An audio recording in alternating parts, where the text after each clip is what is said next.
Full day active रहकर किस तरह से हम अपने घर के कामों को मैनेज कर सकें।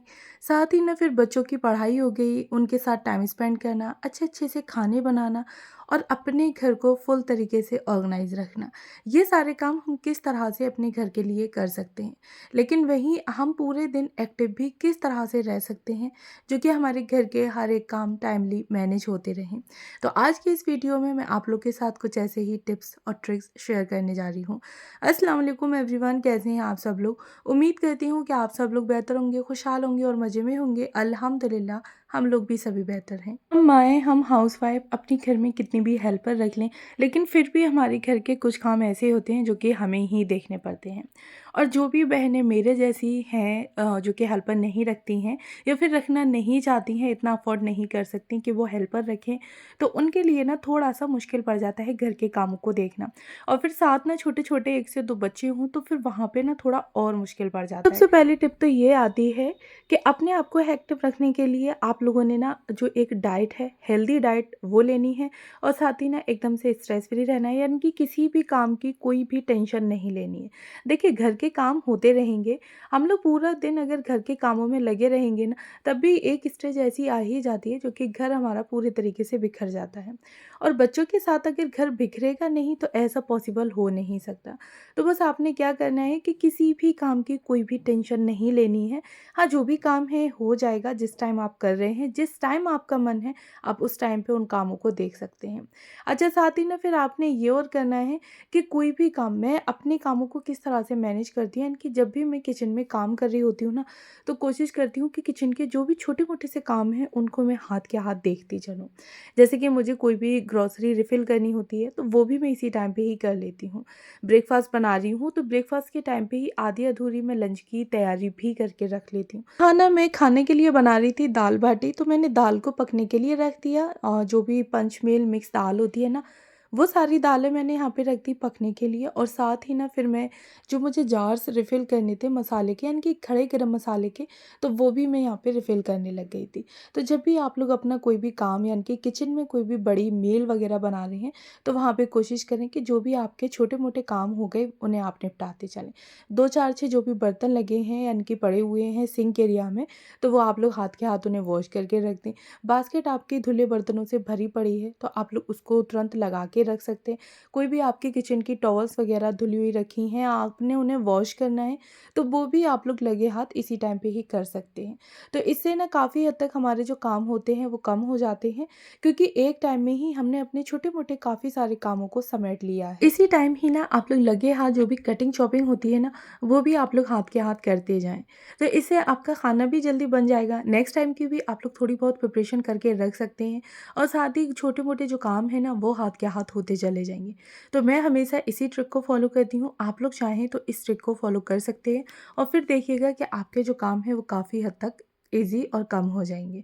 अच्छा, नेक्स्ट टिप आती है कि हमारे घर में ना सबसे ज़्यादा जो फैलाव होता है वो कपड़ों का होता है। यानी कि कपड़े गंदे साफ-सुथरे जैसे भी हों बहुत ज़्यादा मेस क्रिएट करते हैं। साथ ही ना फिर विंटर के अलग होते हैं, समर्स के अलग होते हैं, तो उन कपड़ों का हम अपने घर से ढेर कैसे कम करें? तो आपने क्या करना है कि विंटर और समर कलेक्शन को ना आपने अलग-अलग रखना है। जब भी आप लोगों के यानी कि सीज़न ऑफ हो गया है, तो जैसे कि अभी हम सभी लोग विंटर्स के कपड़े रख रहे हैं और काफ़ी हद तक रख चुके हैं। तो वो ना आप लोग कोई भी एक जो थैला वगैरह होता है ना, उसमें आप लोग रख सकते हैं या फिर मार्केट में काफ़ी सारे ऐसे ऑर्गेनाइज़र हैं जहाँ के आप लोग उनको परचेज़ करके और उनमें रख सकते हैं। कोई भी अगर आप लोग ऐसे ही घर पे ऑर्गेनाइज़र बना रहे हैं, तो उस पे ना आप लोग नेबलिंग कर सकते हैं। तो इससे आपने पता रहेगा कि कौन से बॉक्स में आपने किसके कपड़े रखे हुए हैं, विंटर कलेक्शन है, समर कलेक्शन है, किस बच्चे के हैं, यानी कि किस पर्सन के कपड़े रखे हुए हैं। तो इस तरह से ना आपका जो काम है कपड़ों का वो काफ़ी हद तक कम हो जाएगा और साथ ही ना फिर आपने अपना लॉन्ड्री का एक रूटीन सेट करके रखना है। तो इससे भी हमारे जो काम है वो काफ़ी हद तक ईज़ी और कम हो जाते हैं, क्योंकि लॉन्ड्री का रूटीन सेट करना बहुत ज़्यादा ज़रूरी होता है।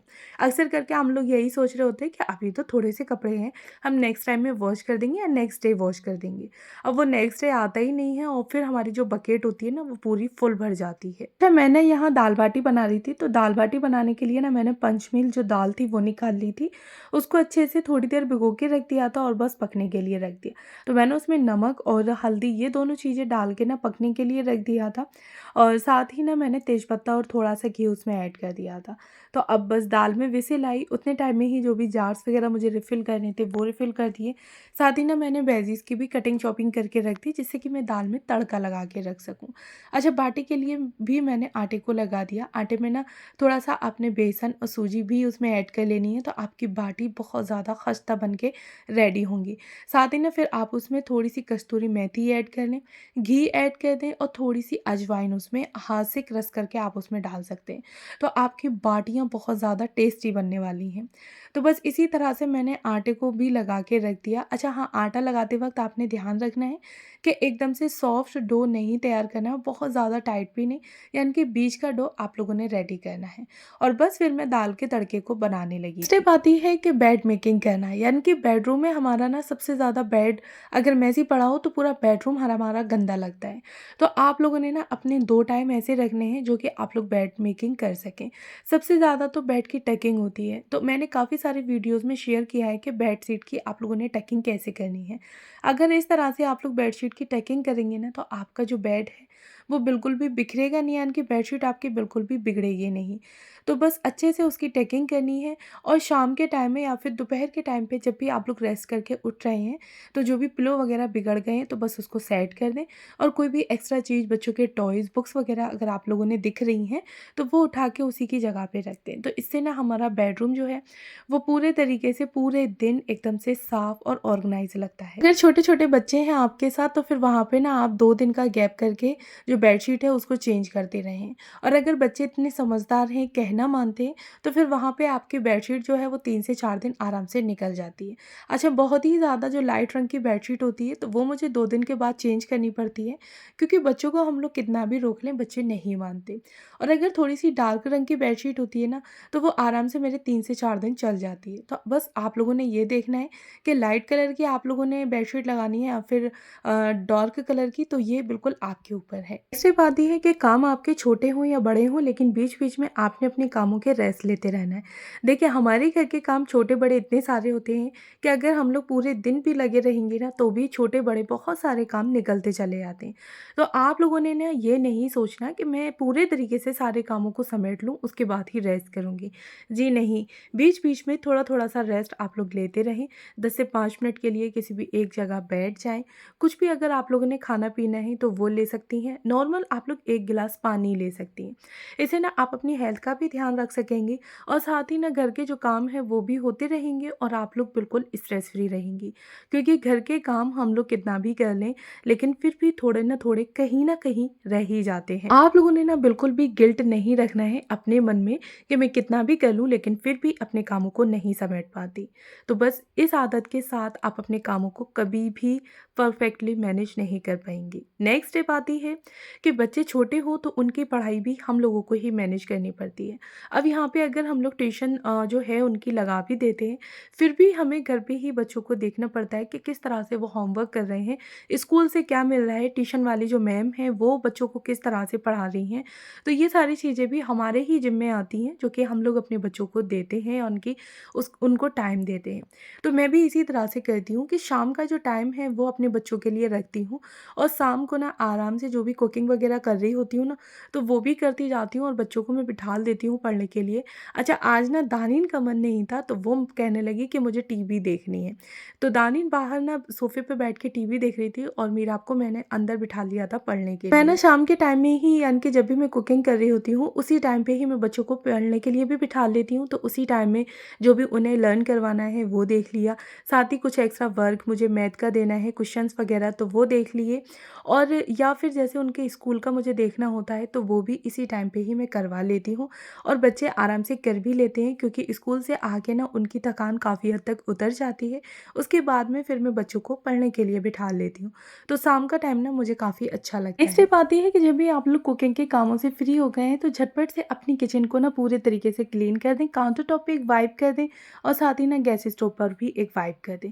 तो आपकी किचन जो है वो हमेशा क्लीन मिलेगी आपको और आप जब भी नेक्स्ट टाइम की कुकिंग के लिए किचन में आएँगे ना, तो वहाँ पे ना किचन को देख के आपको स्ट्रेस नहीं होगा और उसकी क्लीनिंग की टेंशन नहीं होगी। अच्छा, वहीं पे ना नेक्स्ट टिप ये भी आती है कि थोड़ी बहुत चीज़ें आप लोग फ्रीज़ करके रखा करें, जिससे कि आपकी कुकिंग जो है वो काफ़ी हद तक ईज़ी हो सके और आप लोग आसानी से कम वक़्त में अपनी कुकिंग कर सकें। जैसे कि टमाटो प्यूरी हो गई, उसको बना के रख सकते हैं। लहसुन अदरक का पेस्ट हो गया, नेक्स्ट टाइम की जो भी सब्ज़ी है उसकी कटिंग शॉपिंग करके रखना, या फिर कोई भी छोले और चने वग़ैरह जो होते हैं उनको बॉयल करके फ्रीज़ कर देना। इन छोटी-छोटी आदतों से ना हमारे जो किचन के काम होते हैं वो काफ़ी हद तक के कम हो जाते हैं। जब किचन में हमारा टाइम जो है वो कम स्पेंड होगा तो हम अपने लिए बहुत ज़्यादा वक़्त निकाल सकते हैं। नेक्स्ट स्टेप आती है कि शाम के यानी कि रात के एंड में ना आप लोग अपनी जितनी भी किचन टॉवल्स हैं उनको वॉश करके रख दें। तो पानी को आप लोगों ने ना गुनगुना करना है और साथ ही ना उसमें सर्फ एक्सेल या कोई भी आप लोग सर्फ वगैरह लिक्विड या फिर डिटर्जेंट जो आपके पास हो वो उसमें ऐड कर दें।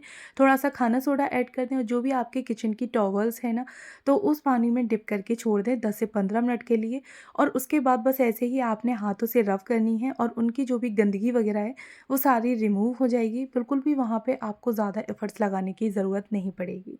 तो इसी तरह से मैं अपने कामों को मैनेज करती हूँ और साथ ही ना फुल डे एक्टिव भी रहती हूँ।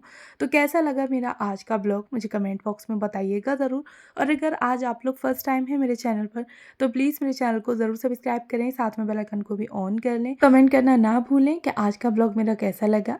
मिलती हूँ नेक्स्ट वीडियो में, दुआओं में मुझे याद रखिएगा और बस ऐसे ही अपना ढेर सारा प्यार मेरे साथ बनाए रखिएगा। Thanks for watching. Bye bye.